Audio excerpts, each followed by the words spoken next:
Hello dear students, I am your tutor for today's lesson and today we will learn about the chapter motion.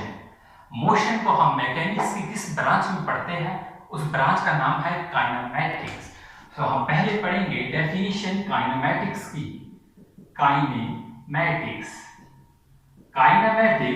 Is the study of motion. Motion की study को हम कहते हैं kinematics. हम लिख सकते हैं study of motion is kinematics. और जो मोशन की स्टडी करते हैं काइनेमैटिक्स में, it is without considering the force. Without considering the force, यहां पर हम जो है फोर्स को जो है वो कंसीडर नहीं करते। तो काइनेमैटिक्स क्या होता है? Kinematics is the study of motion. यहां पर हम मोशन की जो है वो स्टडी करते हैं but without considering the force. यहां पर हम फोर्स को जो है वो कंसीडर नहीं करते। From our everyday experience we recognize that motion represent the continuous change in the position of an object। हम अपने डेली एक्सपीरियंस से कह सकते हैं मोशन क्या होता है कि it represent continuous change in the position of an object. कोई भी ऑब्जेक्ट है उसकी पोजीशन में जो है कंटिन्यूअस अगर चेंज आती है तो वो मोशन कहलाती है। बट विद हम यहाँ पर जो है कंपेयर करते हैं किसी भी नॉन लिविंग ऑब्जेक्ट से। फॉर एग्जांपल मोटरसाइकिल जो है, बाइक है, आपकी रोड पे चल रही है, आप देखते हैं कि रोड से कंपेयर करेंगे आप कि बाइक जो है वो रोड से जो है वो एक डिस्टेंस कवर करके जो है वो चली गई, मतलब उसने अपनी पोजीशन को चेंज किया। अभी आपके पास खड़ी थी और अब जो है आपसे 100 मीटर जो है वो दूरी पे जो है मोटरसाइकिल है। तो आप कह सकते हैं कोई भी जो ऑब्जेक्ट जो है अपनी पोजीशन को चेंज करता है with the passage of time तो वो मोशन कहलाती है। बट यहाँ पर हम उसे जो है किसी भी नॉन लिविंग ऑब्जेक्ट से जो है नॉन मूविंग ऑब्जेक्ट से जो है वो कंपेयर करते हैं। तो उस नॉन मूविंग ऑब्जेक्ट को हम रेफरेंस पॉइंट कहते हैं। तो यहाँ पर बहुत जरूरी है कि हमें रेफरेंस पॉइंट को भी जो है वो समझना होता है। तो मोशन और रेस्ट की जो है बेसिक सी डेफिनेशन समझ लेंगे। मोशन क्या होता है? A body is said to be in motion if its position change continuously with respect to the surrounding। अगर इसकी पोजीशन कंटिन्यूसली चेंज होती रहती है with respect to surrounding तो हम इसे मोशन कहते हैं। तो क्या डेफिनेशन होगी मोशन की? A body is said to be in motion if its position changes continuously with respect to the surrounding। तो हम इसे जो है वो क्या कहते हैं? मोशन कहते हैं।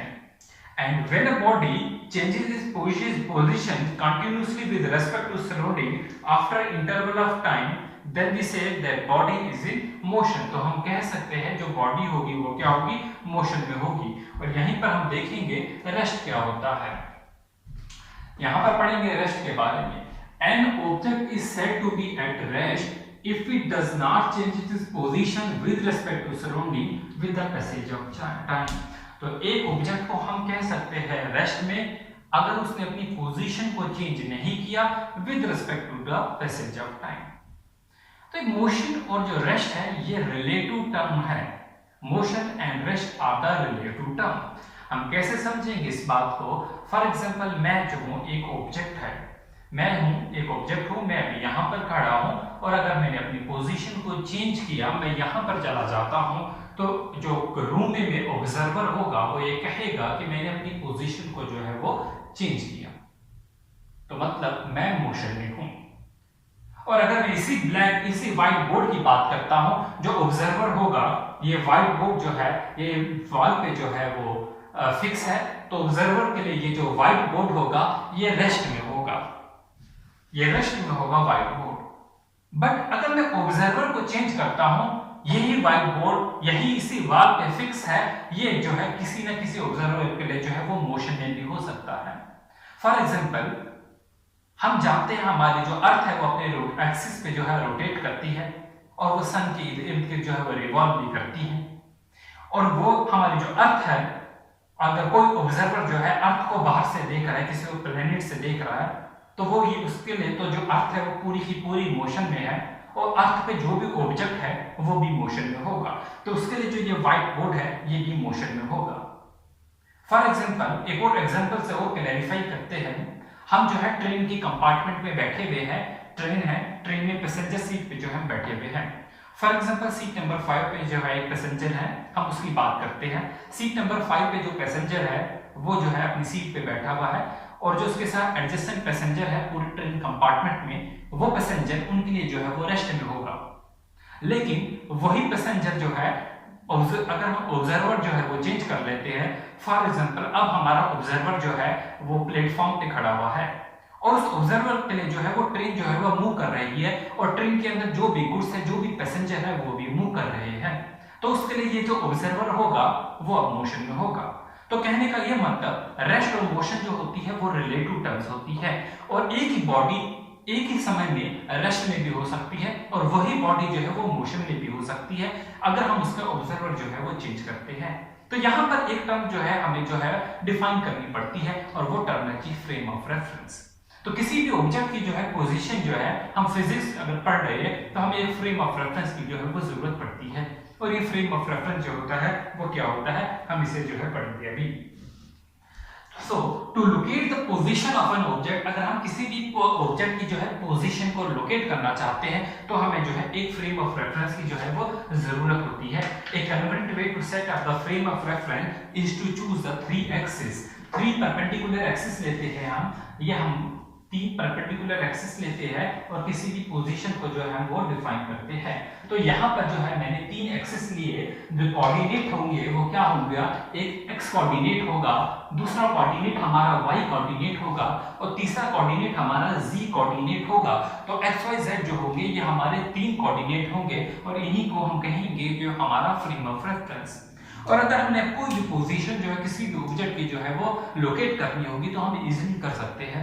फॉर एग्जांपल हमारी पोजीशन यहाँ पर है, हम कह सकते हैं ये ऑब्जेक्ट ए है, इसकी पोजीशन यहाँ पर है, ये एक्स एक्सिस से 5 सेंटीमीटर दूर है और यहाँ पर जो है वो 10 सेंटीमीटर वाई एक्सिस से दूर है, तो हम कह सकते हैं ये 5 और 10 होगा। और अगर हम ये इसी ऑब्जेक्ट की जो है पोजीशन अब चेंज होती है, फॉर एग्जांपल ये यहाँ से यहाँ पर चला जाता है, तो हम कह सकते हैं ये अब जो है यहाँ पर पोजीशन 11 होगी और यहाँ पर जो होगा ये 12 होगा। तो हम कह सकते हैं ये ऑब्जेक्ट जो है अब ये ए डैश है और इसकी पोजीशन 11 12 है। तो हम किसी भी ऑब्जेक्ट को अगर लोकेट करना चाहते हैं, उसकी पोजीशन को लोकेट करना चाहते हैं, तो हमें एक फ्रेम ऑफ रेफरेंस की जरूरत पड़ती है। तो हम यहाँ पर पढ़ेंगे frame of reference. Frame of reference. अब मोशन का जो चैप्टर है हमें इसमें कौन कौन से वो टॉपिक जो है वो पढ़ने हैं, हम यहाँ पर देख लेते हैं। मोशन में हमें जो है वो कौन कौन से टॉपिक जो है वो पढ़ने हैं। सबसे पहले हम पढ़ेंगे मोशन के बारे में। हमने यहाँ पर देखना है रेस्ट क्या होता है, मोशन क्या होता है, मतलब मोशन और रेस्ट के बारे में जो है हम पहले पढ़ने वाले हैं। और फिर हम पढ़ेंगे यहाँ पर फिजिकल क्वांटिटी हमारी स्केलर क्या होता है और हम पढ़ेंगे यहाँ पर जो है वो वेक्टर क्या होता है। स्केलर और वेक्टर के बारे में पढ़ेंगे। फिर हम पढ़ेंगे डिस्टेंस के बारे में, और यहीं पर हम पढ़ने वाले हैं डिस्प्लेसमेंट के बारे में भी। डिस्टेंस और डिस्प्लेसमेंट, इनका डिफरेंस भी जानना है और इनके रिलेटेड जो है मल्टीपल चॉइस क्वेश्चन भी जो है वो आपको सॉल्व करने होंगे, क्योंकि आप जो है कॉम्पिटिटिव एग्जामिनेशन के लिए भी प्रिपेयर कर रहे हैं, तो डिस्टेंस और डिस्प्लेसमेंट पे जो है न्यूमेरिकल भी आपको सॉल्व करनी होगी। नेक्स्ट हम यहाँ पर पढ़ेंगे स्पीड और वेलोसिटी के बारे में। स्पीड बच्चों क्या होता है और जो होता है वेलोसिटी जो होता है वो क्या होता है, यहाँ पर हम पढ़ने वाले हैं स्पीड और वेलोसिटी के बारे में। और फिर हमने पढ़ना है acceleration and equation of motion. हम यहाँ पर स्पीड और वेलोसिटी के बाद पढ़ेंगे हम एक्सेलरेशन के बारे में। एक्सेलरेशन के बारे में हमें पढ़ना है, हमें पढ़ना है इक्वेशंस ऑफ मोशन के बारे में, इक्वेशंस ऑफ मोशंस के बारे में। और इक्वेशन ऑफ मोशंस जो है इन पे जो है आपको न्यूमेरिकल भी जो है वो सॉल्व करने हैं। और फिर हम पढ़ेंगे यहीं पर जो है मोशन ग्राफिकल रिप्रेजेंटेशन की, आपको जो है मल्टीपल चॉइस क्वेश्चन में भी और ऐसे भी जो है ग्राफ के बारे में जो है पूछा जा सकता है, आपको पहचानने के लिए आएगा कौन सा ग्राफ जो है किस मोशन का है। तो यहाँ पर भी न्यूमेरिकल जो है आपके ऑब्जेक्टिव जो है वो बन सकते हैं, तो यहाँ पर आपको ग्राफिकल रिप्रेजेंटेशन भी जो है समझनी होगी। और लास्ट में हमारा जो एक टॉपिक बचेगा वो रहेगा हमारा motion under the gravity. Motion को हम समझेंगे under the gravity, motion under gravity. Her video में जो है मैं आपको जो है इनके जो है मल्टीपल चॉइस क्वेश्चन साथ साथ भी कराऊंगा और लास्ट पे जो होगा हमारा स्पेसिफिक एक सीरीज चलेगा जो रहेगा मल्टीपल चॉइस क्वेश्चन की जो होगी वो स्पेसिफिक सीरीज होगी जिसमें हम ये सारे के सारे टॉपिक जो है वो कवर करेंगे। तो अब आते हैं हम अपने मेन टॉपिक पे और हमारा टॉपिक जो था वो था मोशन। तो मोशन हमने समझ लिया, a body is said to be in motion if its position changes continuously with respect to the passage of time. अगर बॉडी की जो पोजीशन जो होती है वो चेंज होती है टाइम के साथ साथ, तो हम उससे क्या बोलेंगे कि वो बॉडी जो है वो मोशन में है।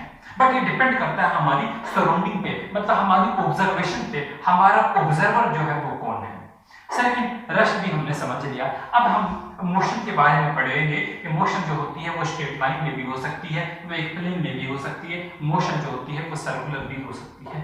तो motion in a straight line क्या होता है? When an object moves in one direction, हमारे पास एक ऑब्जेक्ट आता है और ऑब्जेक्ट जो है एक स्ट्रेट लाइन में चला जाता है, एक ही डायरेक्शन में चला जाता है, तो ऐसी मोशन को हम कहते हैं वन डायमेंशनल मोशन। और नेक्स्ट हमारी आती है मोशन इन अ प्लेन और टू डायमेंशनल। अब यहाँ पर जो मोशन होगी वो स्ट्रेट लाइन में नहीं होगी, बल्कि मोशन जो होगी हमारी प्लेन में होगी, मतलब किसी दो एक्सिस के बीच में हो सकती है कि मोशन। और हम कह सकते हैं one an object moves along to direction, और एक ही ऑब्जेक्ट जो है वो अलोंग टू डायरेक्शन में जो है वो चल रहा है। मान हमारे पास एक ऑब्जेक्ट है, हमारे पास एक्स और वाई जेड एक्सिस है, और एक ऑब्जेक्ट हमने लिया वो जो है एक्स एक्सिस की तरफ भी बढ़ रहा है, वाई एक्सिस की तरफ भी बढ़ रहा है। ऐसी मोशन को हम कहते हैं मोशन इन अ प्लेन। और थर्ड हमारी टाइप होती है मोशन की सर्कुलर मोशन। सर्कुलर मोशन क्या होता है? When an object move along a circular path. जैसे कि आप देख सकते होंगे जब कभी भी कोई भी ऑब्जेक्ट जो है वो मूव करता है किसी भी सर्कुलर पाथ में, ऐसे मोशन को हम कहते हैं motion in a circular motion. तो यहाँ पर जो है बेसिकली जो है मोशन की जो हमें टाइप्स देखनी है, क्लासिफिकेशन ऑफ मोशन, उसमें हमने रेक्टिलिनियर मोशन पढ़ना है, हमें ट्रांसलेशनल मोशन पढ़ना है, हमें सर्कुलर मोशन पढ़ना है। तो आज हम शुरू करते हैं अपनी रेक्टिलिनियर मोशन से कि रेक्टिलिनियर मोशन जो होते हैं वो क्या होती है। तो हम शुरू करते हैं रेक्टिलिनियर मोशन। पहली मोशन आपकी आती है रेक्टिलिनियर मोशन।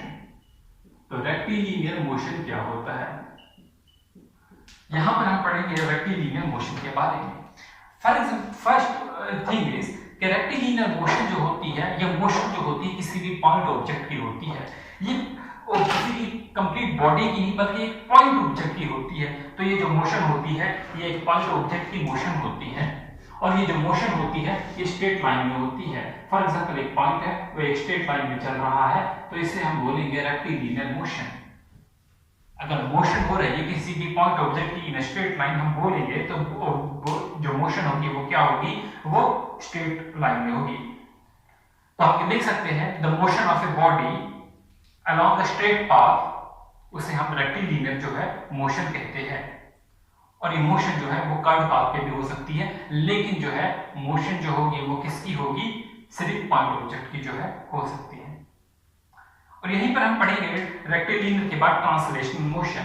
ट्रांसलेशनल मोशन में जो है क्या क्या पढ़ना है हमें, ट्रांसलेशनल मोशन। ट्रांसलेशनल मोशन में क्या होगा, यहां पर जो मोशन होगी, मोशन जो होगी बॉडी की वो भी स्ट्रेट लाइन में ही होगी, लेकिन यहां पर जो है सिस्टम ऑफ पार्टिकल्स होंगे, यहां पर एक पार्टिकल नहीं होगा। जैसे कि मेरे पास ये है, यहां पर जो है एक पॉइंट है, ये पॉइंट जो है स्ट्रेट लाइन में चल रहा है, यहां पर दूसरा पॉइंट है, ये पॉइंट भी जो है होगा वो स्ट्रेट लाइन में चलेगा, थर्ड पॉइंट है वो भी स्ट्रेट लाइन में अब चलेगा। और ये जो बॉडी बनी होगी सिस्टम ऑफ पार्टिकल्स होंगे। यहां पर एक पार्टिकल्स की मोशन थी जो कि स्ट्रेट लाइन में थी, सपोज यहां पर पार्टिकल था, यहां से यहां गया, वो रेक्टिलिनियर मोशन थी। ट्रांसलेशन में जो होगा वो सिस्टम ऑफ द पार्टिकल्स होगा। यहां वाला पार्टिकल भी जो होगा 5 मीटर पर सेकंड से चल रहा है, यहां वाला भी 5 मीटर पर सेकंड से, यहां वाला भी जो है 5 मीटर पर सेकंड से जो होगा वो चल रहा होगा। तो ऐसी मोशन को हम ट्रांसलेशन बोलेंगे। और यहां पर जो होगा सिस्टम ऑफ द पार्टिकल्स होगा, मतलब पूरी की पूरी बॉडी जो होगी वो मूव कर रही होगी, वो अपनी पोजीशन जो होगी वो चेंज कर रही है। अगर ये बॉडी चलेगी ये पूरा ऐसे चलेगी, ये बॉडी जो होगी ऐसे नहीं चलेगी, ऐसे नहीं चलेगी। अगर ऐसे चलेगी तो हम ये समझेंगे इसका जो, अगर ऐसे चली तो मतलब इस जो अगला पोर्शन है इसकी 7 मीटर जो है पर सेकंड स्पीड होगी, और बॉटम वाले की जो होगी 5 मीटर पर सेकंड होगी, मतलब इनकी स्पीड जो होगी वो बराबर नहीं होगी। तो इनको चलने के लिए जो इनको मूव करना है, अपना पाथ जो है चेंज करना है, सिस्टम ऑफ पार्टिकल्स पूरा जो होगा एक साथ मूव करेगा। यहाँ पर ये नहीं कि एक पार्टिकल की अलग होगी दूसरे पार्टिकल की अलग होगी, तो पूरा का पूरा पार्टिकल जो होगा वो एक साथ जो होगा वो मूव करेगा। तो ऐसे मोशन को हम क्या बोलते हैं? Translational motion. तो हमने जो है रेक्टिलिनियर मोशन भी समझ लिया, ट्रांसलेशनल मोशन भी जो है वो समझ लिया। रेक्टिलिनियर मोशन में क्या था? Point along a straight line, एक पॉइंट ऑब्जेक्ट था जो कि स्ट्रेट लाइन में चलता था। ट्रांसलेशनल मोशन में क्या था? पॉइंट नहीं था, यहाँ पर सिस्टम ऑफ द पार्टिकल्स थे, और सिस्टम ऑफ पार्टिकल जो थे they are moving along the parallel lines, और उनकी जो स्पीड थी वो भी सेम थी। अब हमारी थर्ड टाइप की मोशन आती है सर्कुलर मोशन। तो हमने सर्कुलर मोशन में पढ़ना है, if a particle moving along a circular path then it is doing in a circular motion। अगर एक पार्टिकल है वो एक सर्कुलर पाथ जो है वो फॉलो कर रहा है, तो ये कौन सी मोशन होगी? Circular motion. और इसी सर्कुलर मोशन को हम एक और नाम देते हैं एंगुलर मोशन। तो यहाँ पर हमने देखा जैसे कि फैन है, फैन चल रहा है। अब फैन जो है पूरे दिन चलता रहता है, हम इसे बोल रहे हैं कि फैन चल रहा है, ये मोशन कर रहा है। बट हमने मोशन में पढ़ा कि वो अपनी पोजीशन को चेंज करे, हम उसको जो है मोशन कहते हैं।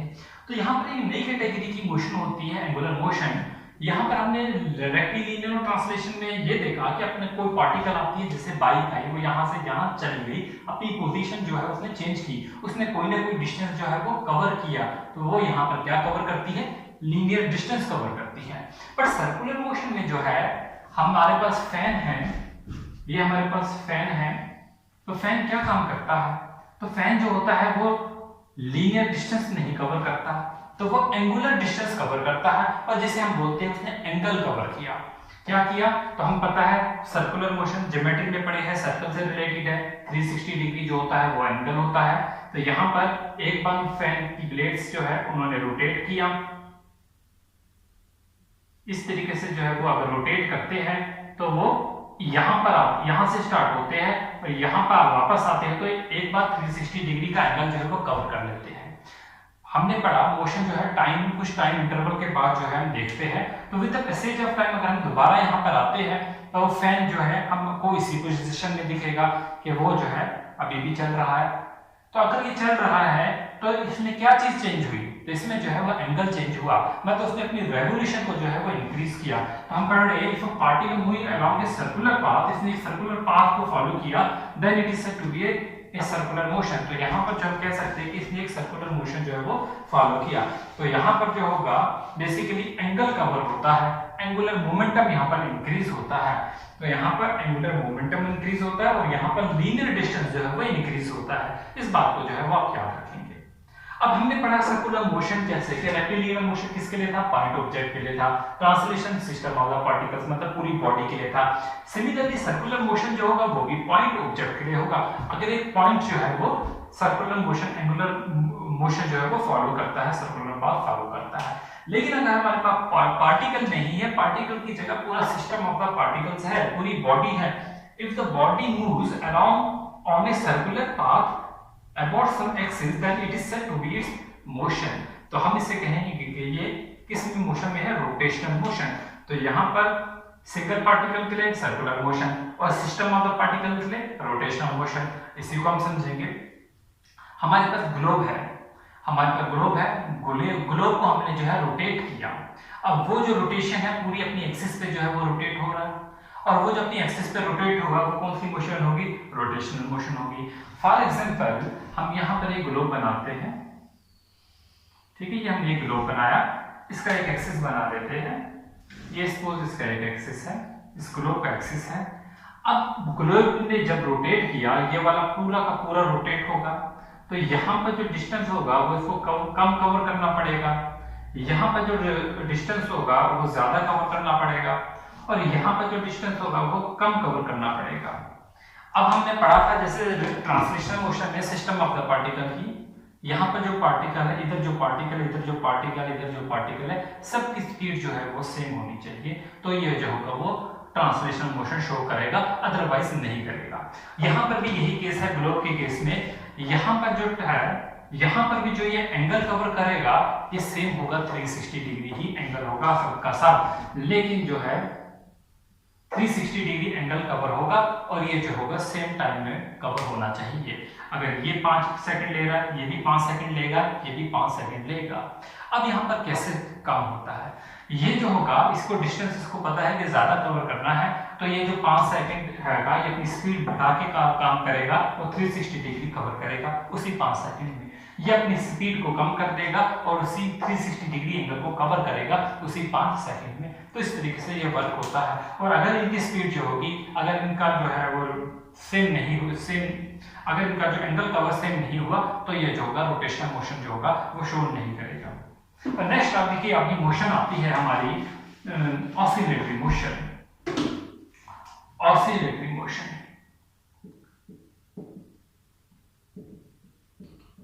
ऑसिलेटरी मोशन ये हमारी थर्ड टाइप की मोशन है।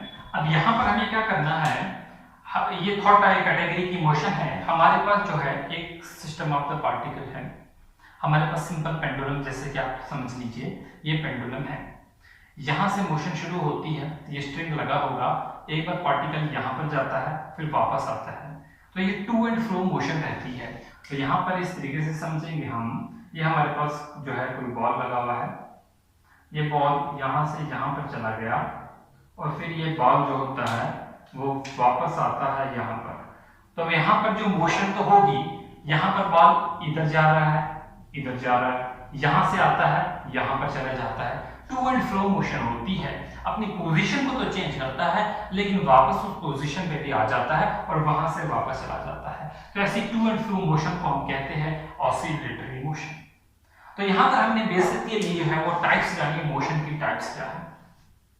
इस वीडियो में हमने मोशन की टाइप्स देख ली।